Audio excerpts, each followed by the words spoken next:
Mga idol, sinong kumakain ito? Ang palayang ligaw sa Ilonggo, paila ko, no, paila. Pero ang tawag ko sa ni, margo-margoso, ayan, palayang ligaw. Sarap ko sa sa munggo. Pero pakulo lang ako ng tubig. May kamatis, luya, sibuyas, sili, haba. Ngayon, ilulunod ko na to. Ayan. Ayan lang. Lapwa lang yan, mga idol. Ayan. Magpait ito. May kapaitan. Pero may sikreto dyan. Lagay ko muna yung camera ko. Ayan. Wala kasi tagahawak eh.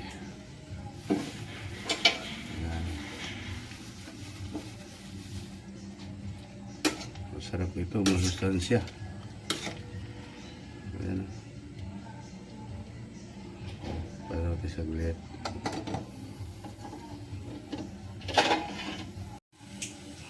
Lagyan natin ng itlog.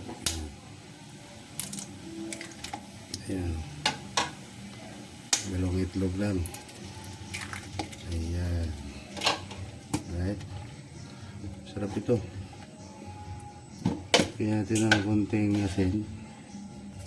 Ayan. Ayan, sarap. Ayan. Ay, okay na to. Sarap na ang muto-muto. Sarap siya mga idol. Oh. Ayan. Sustansya to. Masarap. Nawawala yung pait niya pag nilagyan mo ng itlog. Kita ko lang to sa isa kong idol din sa Facebook. Kung paano siya magluto. Right, nagustuhan ko. Ito yung partner niya. Lapya. Sinangag. Ayan. Pwede na to. Kain na na.